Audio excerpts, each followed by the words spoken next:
there are people at our meetup that have been saying this for like more than 3 years, 4 years, 5 years, sometimes, that they're like, I've been coming here for 5 years. I haven't bought a property yet, but like really interested, really interested in it. Oh my goodness. It's like, you probably know this too, from actually buying a property, that you really can't learn anymore until you actually do it.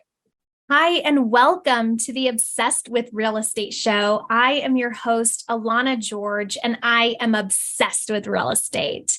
I have a great show lined up for you today. I interview Hilary Graves with Bright Sound Investments, and she talks about her home run first deal where she used all cash in air quotes, because this is a cash workaround that some investors know. And as an agent, I know, and we share what that strategy is, as well as we talk about how being diagnosed with breast cancer has impacted her real estate investing strategy. A lot of juicy stuff. We go into detail. There's a lot of great action steps here.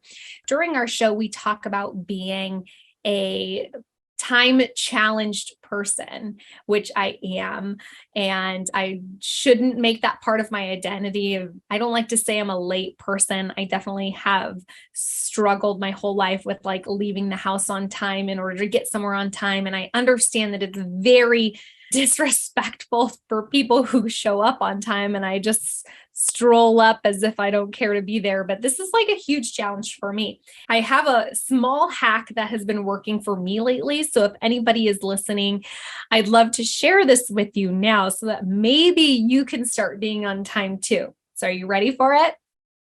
This is my life hack for being places on time. Schedule a menial task or errand before you have to be somewhere on time, right? So if I have to be at an appointment at 2:00, then I calculate, okay, I need to leave an additional 30 minutes early because I need to swing by the post office and pick up stamps or drop off this return package for Amazon, or pick up my dry cleaning or do some kind of miscellaneous task that could easily be put off to the next day, but I'm definitely doing it before I go to this very important thing. And what ends up happening is, of course, I'm late and I don't get to do that thing, but I'm on time or early to the actual important thing that I was scheduled to be at. So that's my life hack. I know it sounds really crazy, but I trick my brain this way all the time, whether I mean to or not, by scheduling to-dos, right? If you're like me, your to-do list is so long. There's always things to be doing, especially having kids and a family and a business and this and that. There's always things you can do. You can always try to fit more in if you're like me. So do so. See how it goes. I'd love to hear if you try this and it works for you. Great. And if you do it and it doesn't work, I'm sorry, try something else. I'll try to think of more life hacks for us late people. All right, let's get into the show. Wonderful. I am here with Hilary Graves with Bright Sound Investments, and I'm so excited to get this interview started. Thank you so much for being here. My absolute pleasure. And it's so nice to see you again, Alana. We are friends. I'll consider us definitely friends. We met in the network for Rod Cleef's multifamily coaching. You had reached out to me, I believe, about setting up like a one-on-one Zoom networking call. I feel like that was the most comfortable one-on-one networking call that I've had with a stranger. You were like curling your hair, remember? Yeah. You were getting ready for something. So you're like, I'm just going to. Yeah. So if anybody knows me, they know that I'm a little bit time challenged when it comes to like leaving the house or getting anywhere on time. I had this call with you, but I was also supposed to, I think, already be at the office for something. So I was just like, oh, she looks like she curls her hair from her headshot. She'll understand. And so I just propped it up in my bathroom and like, I was like, so tell me about yourself.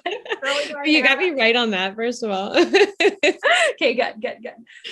Put me at ease immediately. Like, yeah, instant friends.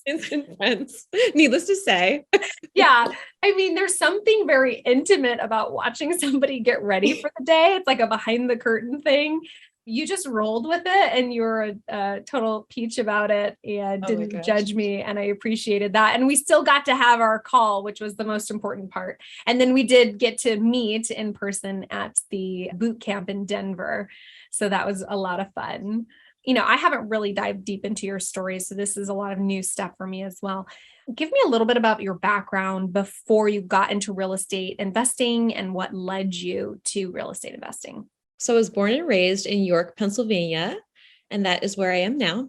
Grew up with two sisters and a loving family, was very involved in a lot of activities, big time into gymnastics, big gymnastics and cheerleading family. But the thing I was really good at was music.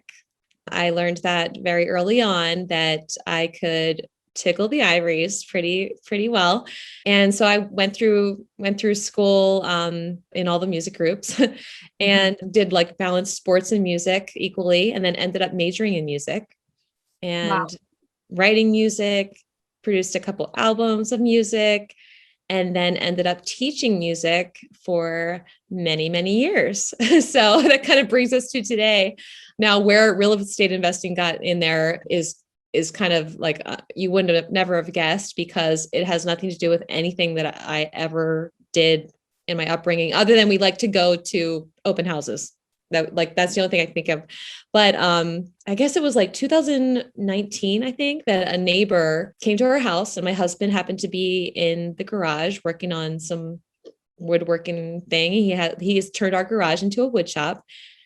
And our neighbor was like, man, you can like fix anything, make anything. You should do what I do. Like I own apartments and like I fix them up, rent them out. And that paid for our vacation and our cars and da, da, da, da. We were kind of like, huh? Because all I knew at that point was like fix and flip, like Chip and Joanna. Like that's all I really knew about real estate. And so we were like, we don't have time for that. Like that sounds like a lot of work. But that's what got us kind of interested and just gave us the idea. And then it wasn't until 2020 when all of the teachers went home. My husband and I are both teachers. Oh, your husband's a teacher too. Teacher too. And we ended up like all the kids went home from school. We were doing just videos, and we were certainly not doing like 9 to 5. And we had time. So we started listening to podcasts, like real estate podcasts, read some books. That's where we were like, oh my gosh, this is like something we could do. Like, I think we could probably, let's just like try, let's buy a duplex. So we ended up buying a 5-plex, believe it or not, our very first property, kind of by accident. We were not looking for a 5-plex, but that's what we bought first, about a year after we had started learning about it. Wow. Go big or go home. Jeez. Yeah. Right? Yeah. Massive action. I love that. I had started listening to podcasts like, I want to say 2017 or 18. And I didn't take action until 2020, until I actually bought something, or it was 2019. It got to a point where I was listening to so much that I was almost feeling sick inside, because like I couldn't take in any more inspiration until I did something. Like I was getting sick of myself for like being this phony who listened to podcasts and read books on investing. I was selling houses, but not actually investing. Like it was like, were you going to meetups too? Yeah. I went to some meetups. Yeah.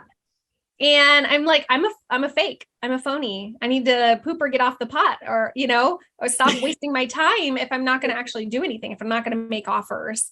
There are people at our meetup, like the one I told you I'm going to be going to like probably tonight. Yeah. There are people there that have been saying this for like more than 3 years, 4 years, 5 years, sometimes, that they're like, I've been coming here for 5 years. I haven't bought a property yet, but like really interested in it. Oh my goodness. It's like, you probably know this too, from actually buying a property, that you really can't learn anymore until you actually do it. Yes. So that's the point we got to. I'm sure it would not have happened as quickly if 2020 had not happened, because as teachers, you do not have time. No. Like you have the summer, in theory, you've got the summer, but we wouldn't have had time to do it. So just kind of luck, I guess, with the timing of it all. Yeah. Blessing in disguise.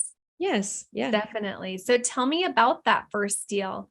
first deal was a good one. Yeah. Believe it or not, it was on the MLS.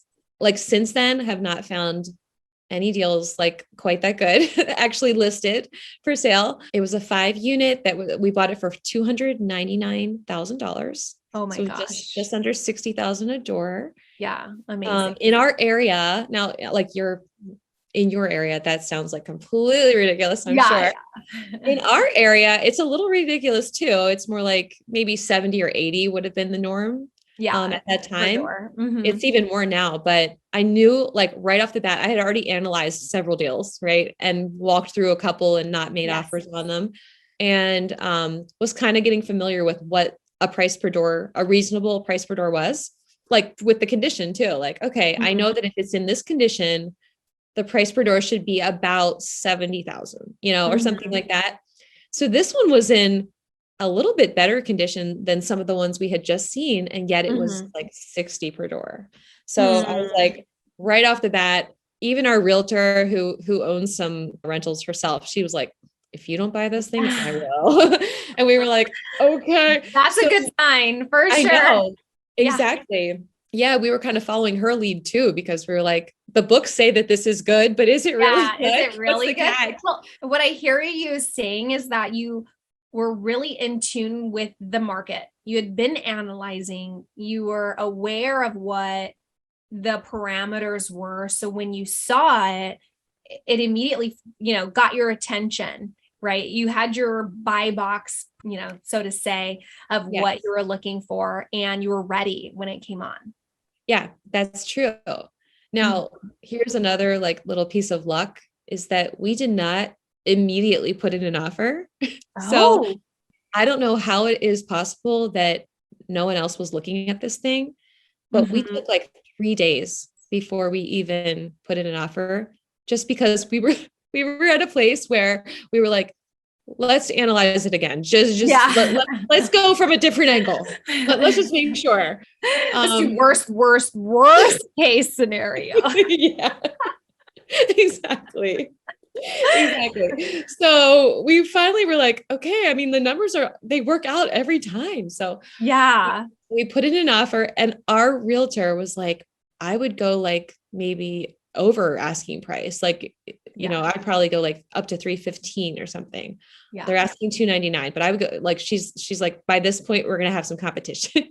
Yeah. And I was like, no, 299, like 299.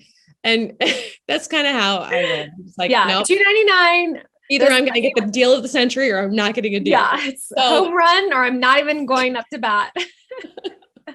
So we offered $299, and that's what we get. After the fact, do you see any reason why other offers didn't come in? Okay, because the same thing happened to me, so that's really interesting. Yeah. Oh, it really? So we were up against somebody else, at least one other person.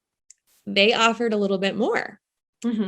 But something that I learned through a realtor was that we could offer cash, even though we were not intending to pay cash. Yes, that is a little sneaky realtor trick. Yes. Now, we could have done that with like a private lender or, hard money lender. But we actually did it with our own money that we had here, there, and everywhere, and had no plans they weren't really liquid. It wasn't liquid. We had no plans of actually using it. And if we had to use it, we would have been like, plan B, borrow from my parents. Like that would have been plan B, was borrow from my parents. Because it was in the house. It was like our HELOC, mutual funds. It was our retirement. But you weren't going to use it. And I didn't know you could do that. I didn't know you could make a cash offer when you really had no intention of paying cash, but we made the cash offer, got it accepted, and then went for financing immediately and got it.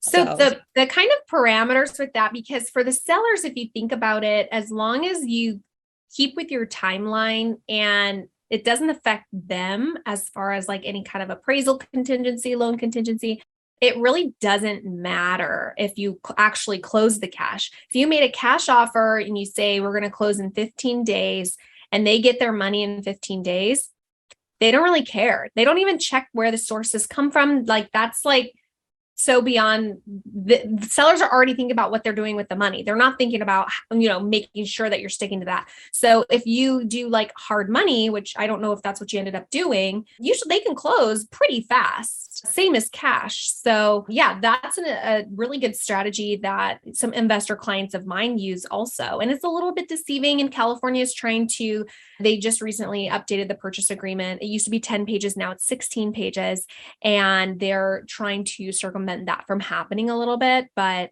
I see. It happens. But hey, like if worse comes to worse, you can come up with the funds. Like, right. Yeah. You weren't lying about having the funds. That's the thing too, is you have to be able to show. You can't just say you're, going to pay cash and then you're really putting 3.5% down. You don't have right. Exactly. Anything. Yeah. So and in our minds, like we could show them our funds that we didn't want to use. And then our backup plan truly was using my parents. Like I asked my mom and dad, I said, if worse comes to worse. And I know that my mom likes real estate. I remember her saying that to me. She's like, oh yeah, real estate's a great investment, but she never invested in it. Do you think she was scared, or what do you think the reasoning with that would be? I think she didn't know what to do. And it's crazy. Like, so I told you that like none of my upbringing involved real estate really. Yeah. But skip a generation, my grandparents owned rentals. And they only owned like between 12 and 15 units. My mom thinks they're both no longer with us. Yeah. But that was where they made their wealth. And I knew that they were wealthy, but I thought it was because my grandfather was a rocket scientist. He ended up teaching at Penn State, like chemistry, and worked for some kind of engineering company where he did astrophysics or something. So that's amazing. I knew he was really smart. And I thought that's why he was also wealthy. I thought there was a connection there. Yeah. And my mom tells me now that I'm like doing real estate, she's like, oh no, that's not why that's not where they got their wealth. They got it from their real estate. I was like, what? My goodness. He was smarter than we even knew. How did I not know this? Real estate. Yeah. And how did they, that's my question, is how did he not pass that on? I don't know. So this is the crazy thing. I think that he kind of like by accident got these 15 units, whatever they were. He didn't keep buying. He just got this one amazing deal. I wish I knew the story. Like, I wish I knew the story of how he got it, but back in time, have him on the show. I know, whatever it was, like he found that this thing was for sale for super, super cheap back before anything was advertised. Right. And he fixed it up and rented it out. Whatever it was, like he figured that much out. And then it was just generating so much income. He just kept those units. Like that was the most they felt like they needed. Managing, I guess. He wasn't growing that. That wasn't really his focus. No. Anyway, right. It was just on the side, little moneymaker over here. So funny. He never talked to me about that. I mean, we talked about music plenty and school and, you're going to go to college and you're going to get a good job and never about real estate. It would be so fun to talk to him now. Gosh, that'd be so fun. But, anyway, that's a good. It's in my blood a little bit. It's a little bit. So there has to be some kind of feeling like you are following in his footsteps or making him proud, for sure. Yes. On another level, besides, all of your accomplishments. I'm sure. Yeah. What was your plan with that 5 unit? So you got it under contract, saying that you're going to offer cash at list price. They took your offer, but really you ended up getting hard money, not borrowing money from your mom. You closed. And then what? Did you inherit tenants? Did you remodel it? Did you burr it? We did burr it and we did inherit tenants. We were kind of lucky. One of the units was vacant right off the bat. And we were like, oh my gosh, that's perfect. They were going to fill it. They already had found a tenant. We were like, no, can we get them to not fill it? Yeah, exactly. So they were able to do that and kind of cancel, the tenancy. And we were able to fix that one up right away. Good. The very first unit that we fixed up, we did everything ourselves. Never again. But we wanted to do that. We knew we were going to say that too. Experience of doing it yourself. That's good. We were like, let's learn what this is all about and what it entails. So we did the countertops. When I say we, creds to my husband. Okay, he did most of it. He and his dad and my dad. I helped. Yeah, you were supervising. You're probably picking the, colors and which one, I would imagine. Absolutely. Yes, absolutely. I definitely was the person picking out all of the colors. It's a very important job. Don't, underestimate the power don't knock that job. That. Yeah. You're exactly right. I don't know how long we took, probably too long, but we fixed it all up and we advertised, rented it out. We were able to take the rent was going to be 620, I think, was what it was going to be for the tenant that they were going to get. Somebody had agreed to 620. We rented it out for 865. No problem. Yeah. And I was like, we could have gone higher. So with the next one, I realized how easy that was, right? So with the next one, we did the same thing. Except for we hired out the floor this time because we're never, ever doing that again. Then we rented that one out. It was 600 with the tenant that we had inherited. Mm-hmm. We sent a non-renewal notice, no hard feelings, right? And then rented it out for $995. Wow. So we raised $395. Yeah. That's amazing. And then we did that again and then again. We basically did that for all the units. Interesting to send them a non-renewal notice. I like that. It's more aggressive than I've taken. So with my fourplex, I inherited 4 tenants. And basically what I have been doing is just sending them something closer to market rent or giving them the option to leave. And 2 of them have agreed to the higher rent without me having to remodel. And then the other one moved out. So that's the one I was remodeling, but it's not as fast of a, what's the word? I don't know if that's stabilizing or turnover to be actual market, but it's a lot less work for me. So close. It's not a bad strategy either. And I think sometimes we could have done that without renovating. Mm-hmm. But the thing is, part of it is that I had in my mind that this is just what we're going to do. We're going to get it to the highest value we can get it. Yeah. That was one thing I was not compromising. Here's our business plan. We are executing on this plan. I don't want to send anyone out to the street. So we gave them enough time. Oh, that's good. Yeah. One of the tenants was a little difficult in some ways, nothing personal, is just smoking. Where that if you keep a person who's a smoker, that bothers your other tenants. Yeah. So you kind of want to bring up the value. You're bringing up the value of the neighborhood. Yeah.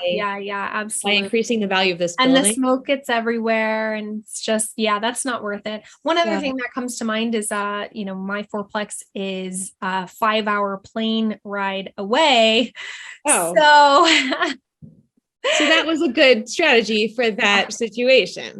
Yeah, because yours are not far from you, right? Or no? No. Okay. 25, 30 minutes away. Oh, perfect. Yeah. So that totally makes sense. Me, on the other hand, I'm like, if I could not do that, that'd be great. Exactly. Okay. So that's cool. So then you refinance that. What did it appraise at after you did all the remodeling? You got new tenants in there. Tell me about that. Yes. This is where it gets really fun, right? Because, the value of a 5-plex or above is based on the rent, is based on the income, the net operating income divided by the cap rate.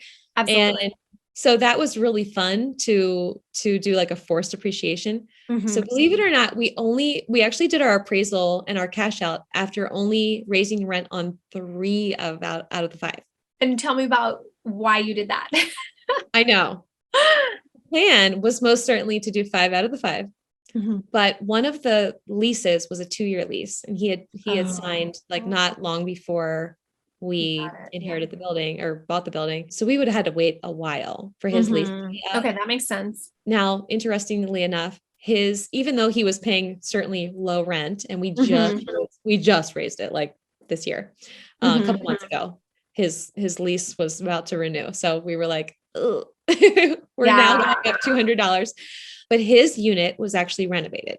It was already renovated. It was the only one because it was somebody had just converted a garage into a unit.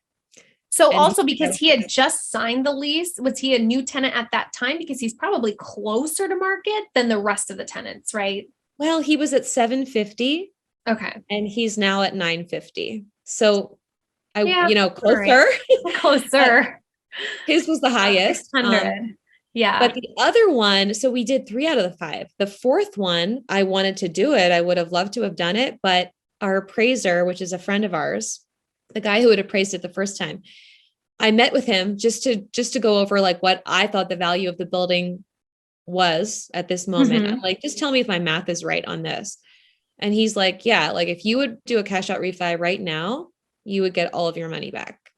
Like basically you would get everything you put in. And he said, if I were you, I would do it right now because interest rates are about to go up. This was like September of 2021.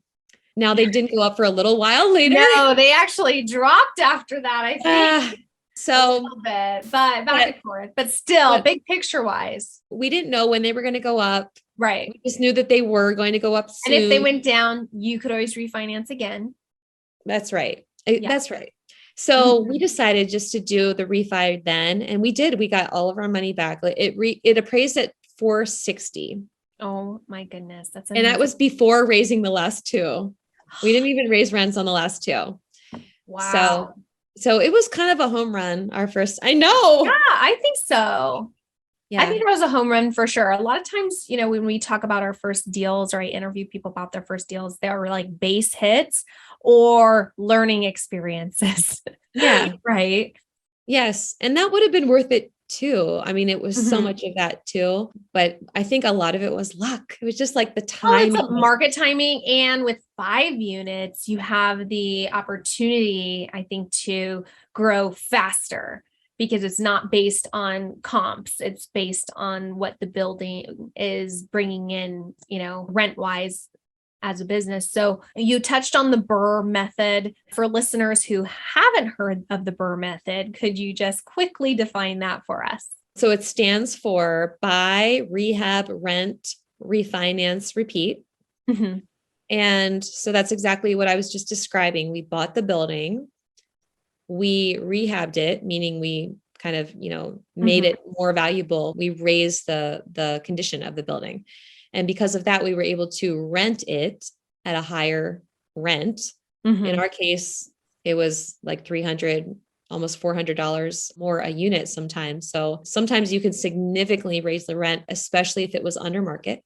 Yeah. And we did a refi, and the kind of refi that we did was a cash out refi, meaning that we could take out the equity in the property. Do you remember, was that 75%? It was 75. Yeah. Loan to value. Yeah. Okay. Cool. And repeat is just like you take that cash and now you do it all over again. Right. You got your capital back out. It's a great way to recycle that money. And even after the refinance, that building is still cash flowing, correct? Oh yeah. Yes, it is. I think it's cash flowing like close to $2,000 a month. Oh my God. Amazing.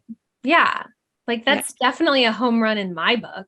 Yeah, for sure. We were like, let's do this again. Yeah, absolutely. So tell me about what your current portfolio looks like. Yeah. So that was not that long ago, right? That was March of 2021 that we bought that. And then since then we've only bought a duplex. Okay, cool. So you did repeat, but with a duplex, which is a little different because that's residential and not commercial. A little different. Around that time, I was diagnosed with breast cancer. Took a little break. And it was actually after that we attended Rod Cleave's boot camp. So kind of coming out of my treatment that we were like, okay, we're ready to jump back into it, feeling healthy and ready to go, certainly more motivated than ever. And once we joined that program, we started learning about syndication and larger multifamily purchases. Not too long after that, we actually became limited partners in a 137 unit in Charleston, South Carolina. Oh, so that is cool. Yeah. And so that is currently where we are today.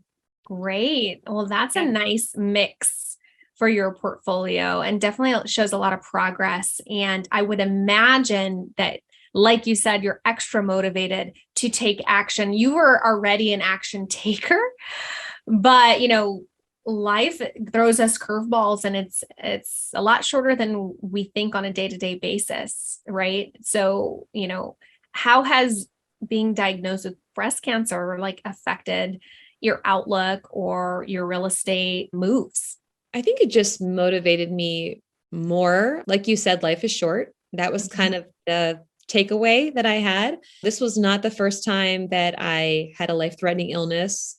Not the first time I had cancer, actually, Oh my either. goodness. I've had several, like, just, near death illnesses. Yeah. And I think each time, like, something good usually happens where I don't know, either I'm motivated to learn a new skill or try something I haven't tried. So this time it was real estate. Like I was already kind of in the game, and I was like, oh my gosh, I'm like, I can't just have like the 10-year plan. I need to have like the 2-year plan or the 3-year plan, maybe at the most. Be aggressive. Yeah. And I knew that like getting into a coaching program where I could actually have like somebody helping me to not lose my shirt on it. I wanted to go bigger, but I knew that I need to have some experts on my side. And especially if I was going to take other people's money and take in investors, as passive investors in a larger syndication, I would not ever feel comfortable doing that after reading some books and listening to some podcasts. Absolutely. So I was very happy to join the coaching program. It's been awesome. And I've learned so much already. And I've got, a lot of people on board with me as passive investors and active investors. And that's basically it. It's just like, go for it. It's a little bit even more go big or go home. And I think one big, great thing that always comes from adversity is that you're just like, well, what do I have to lose? Yeah. Might as well talk to that person. Right. Like they're just a human. Like why they're not scary. Your perspective changes and a lot of the fear is taken out. Yes, right? Exactly. And this is from a person who at one time I was considered like the shyest kid in the class.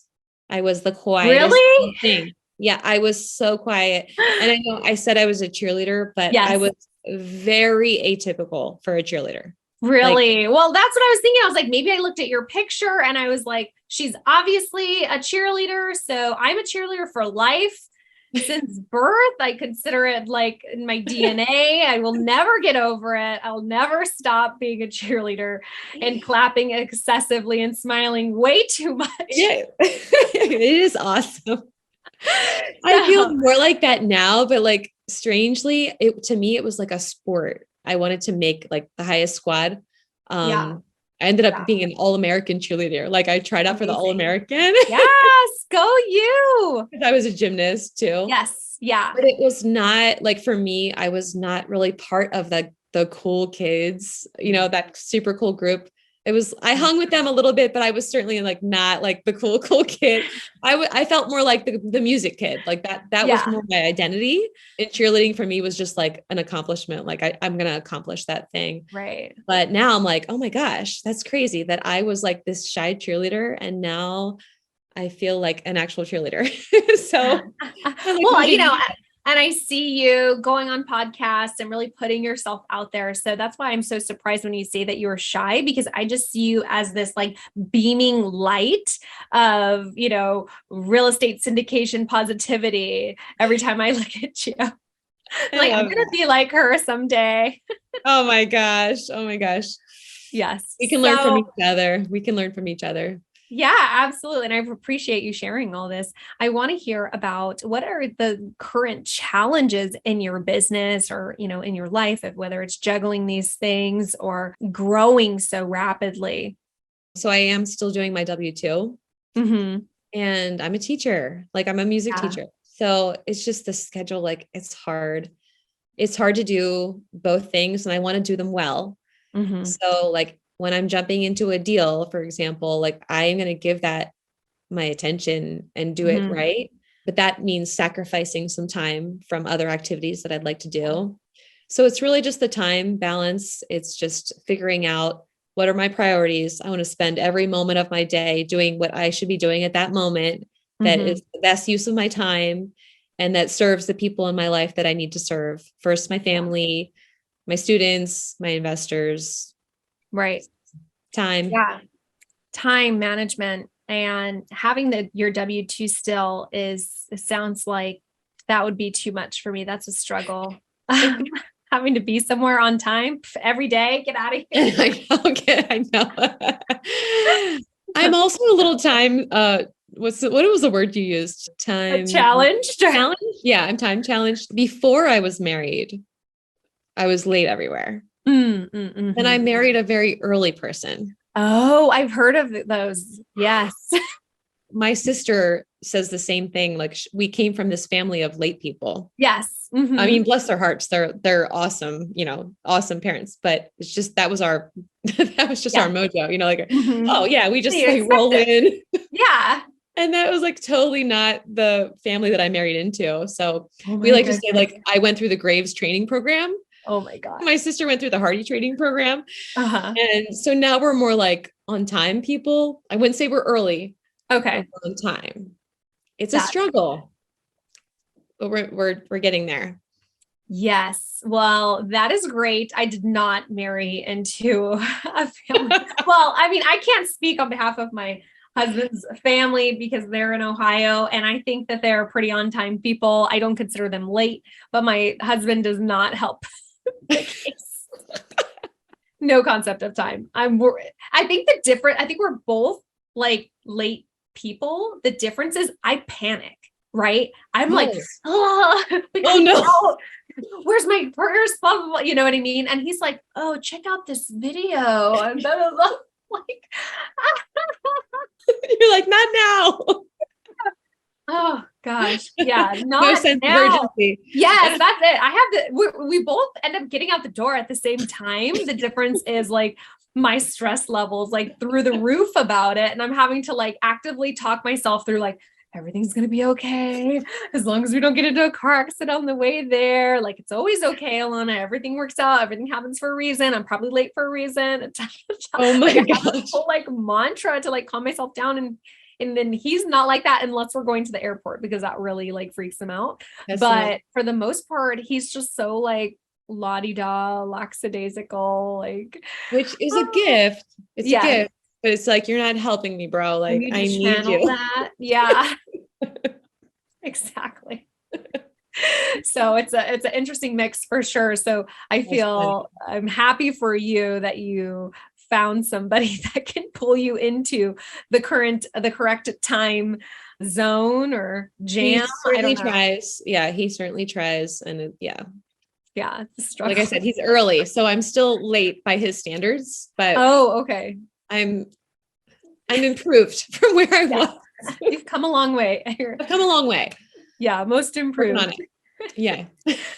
Awesome. So I want to hear, it's not always easy to do. I want to hear you brag just a little bit, toot your own horn, something that you're particularly proud of, whether that's real estate or not. So I hope you'll let this one fly. I'm going to brag on my kids. I am so proud of my children. I'll take it as a compliment for myself. Okay. And my husband. Yeah. And my husband. But our children, they're 13 and 10, and they are honestly so sweet, just sweet personalities, good, nice, kind humans. I'm just so proud to have raised kids that are kind to other kids and just other people in the world. But they're funny. They're way funnier than I am. And cooler. Funny and cool. They're so fun to be around. So I feel like I have accomplished something by raising these humans. Okay, I'll give you this one. Okay. Because you raised them with your husband. I must have done something right. Yeah. So now you have to spill what's the secret. I have no idea. Like, I think I don't know. We're just chill. Both like my husband and I are both pretty chill parents, but we're also achievers, you might say, I guess. So we have this combination of like, we like to accomplish things, but we're not like super high pressure about it. And we're also nice to each other. Like my husband, we get along very well with each other. So I don't know. I think it's just our kids watch us, and I don't know. We just all gel together. Most of the time we gel together, and I don't know, like chill achievers. I am going to write that down. Part of it is also luck, I feel, but you think everything's luck. So I don't know. I don't know. I don't know. I mean, I've certainly seen like amazing parents and they've got kids like that just run the gamut. Like they've got like the most, kind, calm, whatever kid. And then this one that's like, we don't know how, what did we do? So I only had two, right. So they just happened to both be like pretty chill personalities, but it does make parenting pretty easy. And so I like the chill achievers. And this isn't a show on parenting, but I am also a parent of Hazel, who's 2.5. So when I hear you say that you are, ambitious achievers, but it's not a lot of high pressure, how I interpret that is that you make big goals, but you share you're all in line with those goals and you share the journey. It's not a life or death thing, but it's a shared path. And correct me if I'm wrong. Yeah. Yeah. No, I think that's true. We're certainly encouraging our kids to make goals. Yeah. And I'll give you an example. Like, I hope he's not listening, but my son, talented little kid, athletic kid, didn't make the basketball team. Was working on it so hard and didn't make it. And my husband and I both had this kind of opinion, like attitude, before we found out if he made it or not, of it's either going to be the lesson is either going to be you worked really hard. And sometimes when you work really hard like that, you can achieve your goal, or it's going to be you worked really hard and sometimes you still don't get it. Like sometimes you just don't make the team. I know. And that's okay. So like you have to take your lumps sometimes and just keep going. Right. So that ended up being the lesson. But either way, it's just like a no pressure, like, we want him to know that, you win some, you lose some, keep going. Don't give it because you didn't make it. I think that's a big key with life, but real estate investing as well, to be honest, between the successful and then, or people that get started and don't get started, those people like that have been at your meetup for 5 years now and haven't done anything. There's just a fear of failure. I think that's very common in everything that we do. And, just being okay with failing and knowing that it's okay and that you can try again, you could try something else. You could, work harder at it. Like, I think I only really learn that with having my real estate sales business and building that, is that part of the journey is, getting rejected, right? It does make you better. My first rental property went terribly, but I kept going and then I got another one. And, so yes, it's the keeping going that I think is the biggest lesson. And same, I mean, with cheer, with all I was in dance, all the things that, I was doing, I did a lot of things that came naturally good at. I was naturally good at some stuff. We're all naturally good at some stuff. And I leaned into that, like the things I was good at, we all do. But, doing the stuff that we're not naturally good at, it really builds the character. And just like you're saying, adversity builds character and we get motivated. And I think that that's such a great lesson for your son too. And I hope that he's able to walk away with the lessons that the universe is teaching him through that. The funny thing is, I think that we took it harder than he did. We're like, okay, we're going to tell him, we're going to just like, this is how we're going to coach him after this. Like, make sure he's okay. And he knows that, just keep working. And he's just kind of like, oh, okay. Let's just try again next year. We're like, oh, okay. Yeah. Well then we're cool. Like I said, he's cooler than we are. Okay. Yes. But the fact that you even like took the time to come up with your script for that, you are such good parents. And maybe we overthink things. I don't know. One of those. Yeah. Or we're analyzers. I haven't really figured it out, but by the end, I'll be able to let you know which one you are. We were like prepared for the worst. He's like, it's fine. Fine. Like what? Yeah. So we're kind of already on this vein, but what kind of advice would you have for your 18-year-old self? When I was 18, I was not the most self-confident person. And I would love to go back there. I'm not sure that I could have been the one to convince me. Maybe my future self could have. Yeah, because that'd be trippy, but go ahead. I would. Just that there was so much I think that I didn't like about myself. that didn't really matter. And I think I would have just said, who cares? Like about this, and this. You don't Right. need to have that all together. And you don't need to look this certain way. Mm-hmm. You don't need to be whatever it was. It was a combination of things. One of the things, believe it or not, Alana, was like, I didn't like my personality. Oh my God. I literally went to like a therapist. I don't know that she was like a certified therapist, but like Uh-huh. someone in my church at the time who was like, did like counseling on the side. I told her like, I would like to meet with you because I'm like having some just some insecurities. And so Mm-hmm. I remember meeting Yeah. with her and being like, I don't really like my personality. I just, Oh. and again, I think this might have been like, I was the one cheerleader who was not outgoing. Everyone else was so outgoing and so like, da, da, da, loving the spotlight. And I think that I was like, I had a lot to say and was afraid to say it. I Yeah. was just like, I might not be good enough to like be accepted in this group, or nobody wants to hear my ideas. Mm-hmm. I better just keep them to myself. Mm-hmm. So I would have said something to the effect of like, you already have what it takes and you're good enough. Mm-hmm. And like, who cares what that person right there thinks anyway? Right. The people who really matter to you most, like they love you and they're Right. going to accept you. So yeah, something to that effect. Say, just, speak your truth, say what's on your heart. It's okay. Be yourself. Right. Yeah, there's definitely a lot of fear in that time period. I feel as being like a teenager and finding yourself, but there's so much comparison with other people. Yeah, and I totally relate to that, not really having the self-confidence, a real self-confidence. I had like this pretend self-confidence. If you asked me, I was very confident, but or should I say self-esteem? Low self-esteem. I was Yes. confident in what I was doing and my abilities, but had low self-worth or self-esteem. And the same thing, it's hard to even, let people in or make friends when you don't like yourself. And it limits you from trying new things or following your dreams or your goals, even setting goals when your goals in the moment are just to be like this other person, right? If I could just be more this or that. Exactly. Yeah. Yeah, I think that's really powerful. And I wish I too wish I could go back.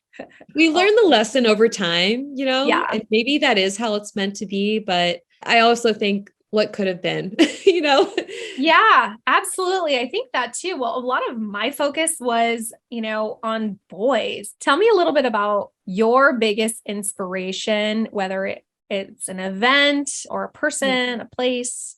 I think I'm inspired by some people in my life who seem to balance being an amazing person with also being a great leader and like getting it done and doing great things in the world. Like they don't have to compromise stepping on people to get places and to do things well. So one person that comes to mind, I'm going to have to tell him that I'm saying his name, is my boss at school, my principal. Wow, that's great. So he is one such person that I'm talking about. I've known him since like 2000 when I started teaching in my school district.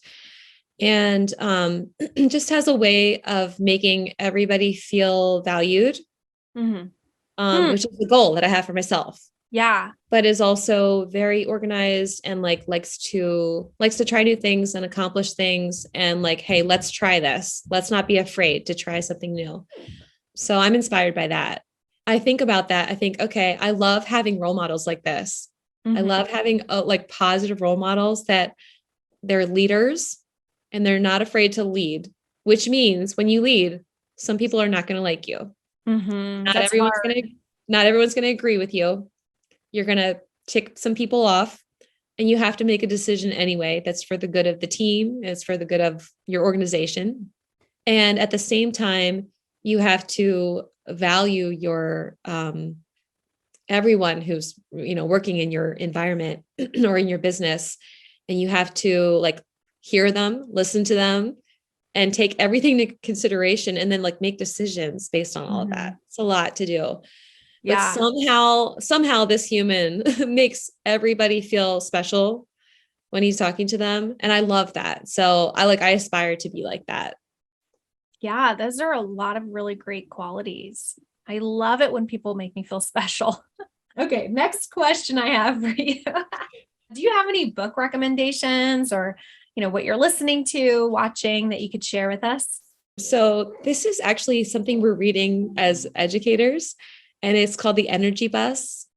I don't know if you've heard of it, but apparently it's going around in business circles too. But we've been reading it as like a faculty at school. And basically the premise is there's a guy who is having a really bad day, and he gets on a bus, and the bus driver is named Joy, and she hears what's going on. And she's basically like, this is how you should look at that. And each day he rides the bus, she gives him one new tip of how to look at the world. It's basically just like everything that happens to you, you can either choose to look at it as this is a learning experience, or there was something positive that came from this, or you can complain about it and look at it as woe is me, or this crap always happens to me, of course. And it's all in your attitude. And I agree. Like, I just agreed with it. I just was reading like, yes. It's all about mindset and the choices that we make with our perspective. The same thing can happen to two different people. It's just how each one perceives it. Is it a blessing or is it a curse? Right? Exactly. I love that. Yeah. I'll have to look into that. The energy bus. Yes. The energy bus. It's okay. I'm going to look it up. Yeah. Add it to my list for sure. So tell me, Hilary, what's a boring fact about you that maybe not a lot of people know, or we wouldn't know about you right off the bat? So I am allergic to everything. Okay. No, go into detail, please. You might recall. Actually, I just thought of a really funny story, Alana. Okay, so I'm allergic to gluten, dairy, eggs, and various other things, right? Wow. Okay. Do you remember the time we were in Denver? We went to a restaurant. It was like a sub shop. Yeah. Yeah. I think you were already sitting down, so I'm not sure if you caught this, but I basically asked for like, I would like to have like this turkey sandwich, whatever, but without the bun and the cheese, right? Without I'm so used to saying that. And what they gave me was lettuce and tomato. They forgot the turkey. I was like, okay, I have a lot of allergies, but lettuce and tomato is not going to do it. I'm going to need this lady. So. You poor thing. Oh my gosh. Tell me about something that you're currently obsessed with. So I am obsessed with gymnastics, actually, and the world championships. Doing it, watching it. Definitely watching it at this point in my life. Definitely watching it. I did used to do it. And my sister and I were like heavily into gymnastics at one point. She actually still is. She's now a judge. Oh, cool. But yeah, I love watching it. So Hilary, what's next for you in your investing career and for Bright Sound Investments? So I'm at this point right now, Alana, where deals are coming my way. Okay. Like I'm in a position, I feel, to jump into deals with some other people. I do have my own team, but you know how it usually is that you're like working with another team. It's definitely a team effort to take down a huge apartment building. So what's next is just figuring out the right deals that meet the needs of my investors and that the underwriting checks out and it looks like a really good deal. It's got to be a great location. It's got to have, all the markers we look for with population and job growth and all of that. And it just has to be the right thing. So currently looking for deals and being really careful which ones I choose to bring my investors into. Right. But that's what I'm doing now. And yeah, it's fun. It's like, again, like I'm teaching right now. So I'm kind of juggling these things, but definitely this real estate thing is happening on the side.